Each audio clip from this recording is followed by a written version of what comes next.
चकवाल के सुनहरी खेतों पर सूरज गुरूब हो रहा था, जहां गर्द व गुबार यादें बखेरती थी। एक सादा अस्तबल में एक सिया घोड़ा जिसका नाम सरताज था, सर उठाए खड़ा था। इसकी खाल गुरूब की रोशनी में चमक रही थी। इसका मालिक कामरान, एक जवान किसान जिसके हाथ मेहनत से सख्त हो चुके थे मगर दिल नरम था, इसे नरमी से बुर्श कर रहा था। कामरान का खानदान नस्लों से इस जमीन का मालिक था, लेकिन अब यह खतरे में थी। एक ताकतवर जमींदार नवाब रजा इसे फैक्ट्री के लिए हड़पना चाहता था और हुक्काम को रिश्वत देकर जाली दस्तावेजात बनवा रहा था। कामरान और सरताज का रिश्ता बरसों की मेहनत और भरोसे से बना था। बचपन में कामरान ने सरताज को एक जालिम ताजिर से बचाया था, इसके जख्मों की मरहम पट्टी की और इसकी वफादारी हासिल की। गांव वाले सरताज को खेतों का बादशाह कहते थे, क्योंकि वो हल खींचता था और कामरान को बाजार ले जाता था बगैर थके। मगर नवाब रजा सिर्फ मुनाफा देखता था। एक शाम इसके आदमियों ने कामरान से जमीन के कागजात पर दस्तखत करने का मुतालबा किया। कामरान ने इनकार किया। इसकी आवाज मजबूत मगर आंखों में खौफ था। करीब ही बंधा सरताज जमीन पर पाँव मार रहा था, खतरा भांप कर। इस रात बेसितारों के आसमान तले नवाब के आदमी वापस आए। उन्होंने कामरान को घर से घसीट कर अस्तबल के सहन में बेरहमी से पीटा। सरताज ने सर उठाया, जोर से हनानाया, मगर इसकी रस्सियों ने इसे रोक रखा। कामरान की चीखें गूंज जब वो जमीन पर गिर पड़ा। खून जमीन पर जमा हो रहा था। नवाब खुद आगे आया, हंसते हुए। दस्तखत कर वरना खत्म, कामरान ने थूका, इनकार करते हुए। एक गोली की आवाज गूंजी। कामरान साकित हो गया। सरताज की आंखों में गुस्से की आग भड़की। इसके पांव जमीन खुरच रहे थे। जब नवाब के आदमी हंसते हुए चले गए, समझ कर के मामला खत्म हो गया। अगली सुबह गांव सोग में डूबा था। कामरान की बहन आयशा, एक 22 साल दलेर लड़की, ने सरताज को अपने भाई के जिस्म के पास खड़ा पाया, जो हिलने से इनकार कर रहा था। इसने इसकी रस्सी खोली, आंसू बहाते हुए, और सरगोशी की, वो तेरा भाई भी था। सरताज के कान हिले, जैसे इसने समझ लिया हो। इस दिन से वो बदल गया। वो खेतों का नर्म व मुलायम जानवर ना रहा। रात को अस्तबल में चक्कर लगाता। इसकी नजरें इस उफुक पर जहाँ नवाब का महल दिखाई देता था। हिस्सा दुआम, शिकार 8-0-0-18-0-0। आयशा ने अपने खानदान की जमीन के लिए लड़ने की कसम खाई, मगर कानून सुस्त था और नवाब का असर गहरा। इसने पुराने रिकॉर्ड्स खंगाले, जाली दस्तावेजात और रिश्वतों के सबूत खूंदे। इस दौरान सरताज बेचैन होता गया। हर रात वो अपनी रस्सी तोड़कर नवाब की जागीर के किनारे तक दौड़ता। गांव वालों ने भूत घोड़े की अफवाह फैलाई, एक साए जो सड़कों पर घूमता था। आयशा ने एक रात इसका पीछा किया। नवाब के अस्तबल के करीब टूटी हुई बाड़ पर इसके पाँव के निशाना पाए। इसे एहसास हुआ कि सरताज बेमकसद नहीं भाग रहा, वो शिकार कर रहा था। एक शाम आयशा ने नवाब के आदमियों को अपने खानदान के खेत जलाने की साजिश करते सुना ताकि इसे बाहर निकाला जा सके।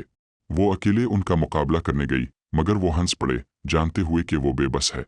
जब उन्होंने मशल जलाई, सरताज अंधेरे से निकला, आदमियों को भगता हुआ।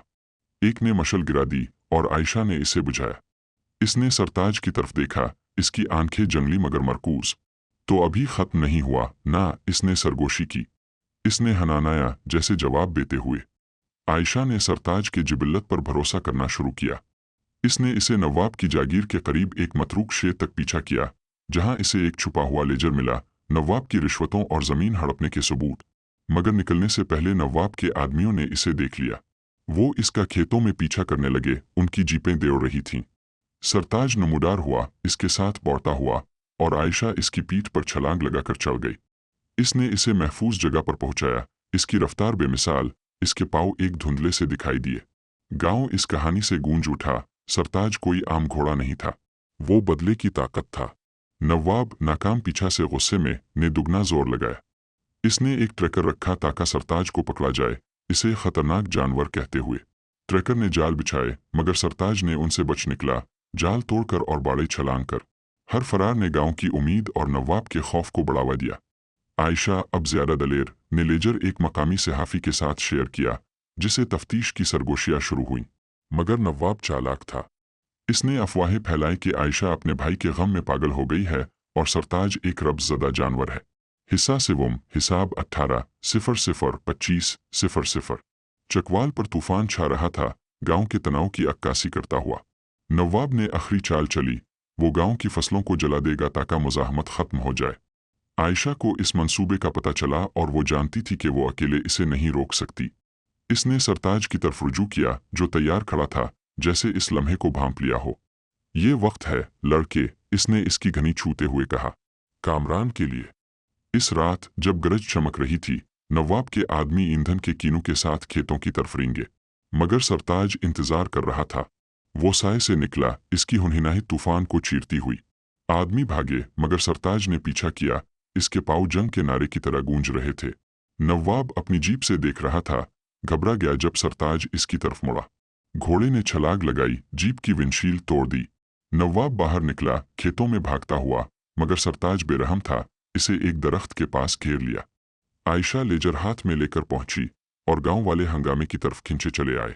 नवाब कांपते हुए रहम की भीख मांगने लगा। सरताज बुलंद हुआ, इसका साया बिजली की रोशनी में देव की तरह दिखाई दिया, मगर आयशा ने इसे वापस बुलाया। वो इसके लायक नहीं, इसने कहा। सरताज ने अपने पाँव नीचे किए, इसकी नज़रें नवाब पर जम, जो रोने लगा। गांव वालों ने अब लेजर से लैस इंसाफ का मुतालबा किया। सहाफ़ी ने सब कुछ रिकॉर्ड किया और सुबह होते होते नवाब की सल्तनत बखर गई जब पुलिस तफ्तीश के लिए पहुंची। आयशा और सरताज कामरान की कब्र पर वापस आए। वो घुटनों के बिल बैठी, सरगोशी की, हमने कर दिखाया भाई। सरताज चूकना खड़ा रहा, इसका सर बुलंद, जैसे कामरान की रूह इसके साथ सवार हो। गांव ने दोबारा तामीर शुरू की और सरताज एक लेजेंड बन गया, एक घोड़ा जिसने बदले का बोझ उठाया और चकवाल में इंसाफ लाया।